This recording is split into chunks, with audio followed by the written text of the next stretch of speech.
Jadi kalau safar yang maksiat itu diharamkan, dilarang untuk melaksanakan qashar.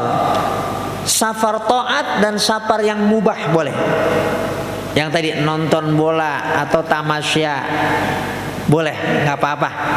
Karena insya Allah permainan sepak bola itu ya masuk kategori yang mubah, termasuk untuk ditonton. Kecuali kalau main taruhan lain lagi tuh.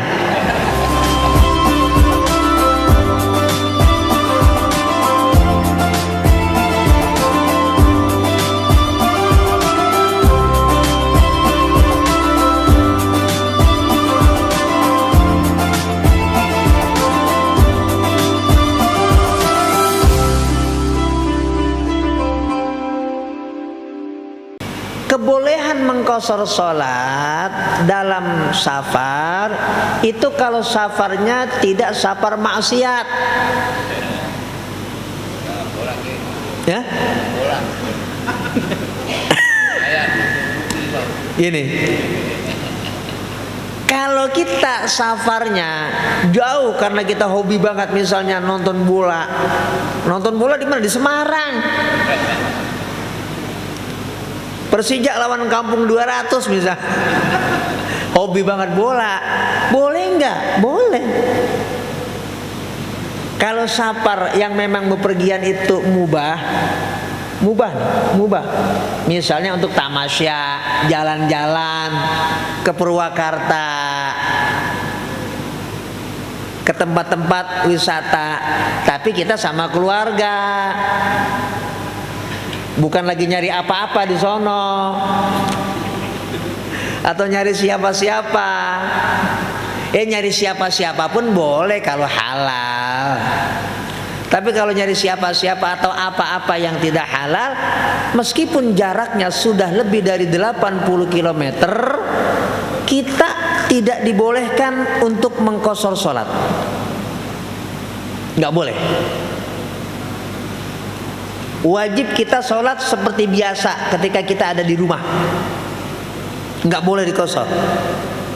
Duhur seperti biasa. Ntar sholat lagi ketika datang waktunya asar. Tapi kan kalau bicara jalan logika itu kayaknya nggak masuk. Sholat juga maksiat juga. Ya. Kan inna sholata tanha 'anil fahsya'i wal munkar. Salat itu kan mencegah perbuatan keji dan munkar. Mungkin ada juga karena salatnya tidak ditadabbur, tidak dijadikan satu tameng. Ya udah salat. Salat ya salat, maksiat ya maksiat. Mungkin. Kalau ada yang seperti itu umat Islam ya cepet-cepet taubatan nasuha. Nanti takutnya salat juga maksiat juga, kita ini tala'ub biddin, mempermainkan agama kita jadikan olok-olok. Jangan. Udkhulu fis silmi kafah, masuklah untuk melaksanakan ajaran Islam itu ya utuh, kafah, tidak sepotong separoh. Jadi kalau safar yang maksiat itu diharamkan, dilarang untuk melaksanakan qashar. Safar taat dan safar yang mubah boleh. Yang tadi nonton bola atau tamasya boleh, nggak apa-apa. Karena insya Allah permainan sepak bola itu ya masuk kategori yang mubah, termasuk untuk ditonton. Kecuali kalau main taruhan lain lagi tuh.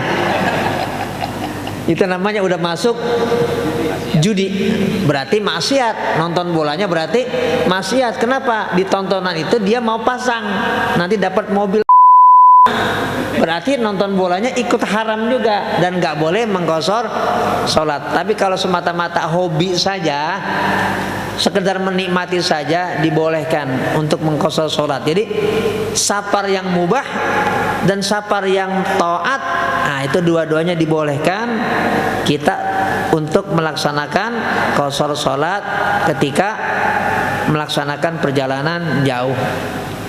Kalau subuh ya nggak bisa dikosor, udah 2. Kalau maghrib juga udah nggak bisa. Kenapa? Itu witrun nahar. Sholat witirnya penutup siang. Itulah sholat maghrib. Jadi nggak bisa dikosor. Tapi dijamak boleh. Maghrib dijamak dengan isya. Boleh takdim, boleh takhir. Yang boleh dikosor jadi 2 cuma isya saja. Untuk maghrib hanya boleh dijamak, digabung, tapi tidak boleh diringkas, nggak boleh dikosor namanya. Datang maghrib boleh dijamak, sholat maghrib habis itu sholat isya. Nah yang sholat isya dikosor 4 jadi 2 boleh. Atau kita mau takhir, entar aja sholatnya ketika masuk waktu isya boleh. Ditakdim, ditarik boleh, diulur juga boleh. Cuma tetap nggak boleh dikosor maghrib itu. Itu aturan main yang baku dalam ajaran Islam. Nanti insya Allah pada malam Rabu yang akan datang kita bahas rinciannya tentang sholat qashar. Itu berapa lama kita boleh sholat qashar? 2 hari, 3 hari, seminggu. Ketika kita ada misalnya di Jogja atau di Surabaya atau di luar kota atau di luar negeri. Terus kita ini yang punya kampung bagaimana? Maksudnya apa? KTP kita. Itu juga ada bahasan yang rinci, dibahas secara syariat oleh para ulama. Boleh nggak itu jamak? Pulang kampung sebulan. Bagaimana kalau qashar terus, jamak terus, atau mix qashar jamak? Ini bagaimana ini? Nah ini juga nanti ada bahasannya. Ya mudah-mudahan kita bisa hadir tetap di Masjid Agung Al-Barkah ini, karena ini berkaitan dengan hidup kita, dengan pelaksanaan ibadah kita. Kita harus tahu ilmunya, jangan sampai salah. Ini panduannya, kalau servis ini panduan beribadah sesuai syariat. Tentu dijelaskan oleh para ulama, tentu berdasarkan Quran dan Sunnah Rasulullah Sallallahu Alaihi Wasallam. Nanti kita lanjutkan lagi. Al-Fatihah.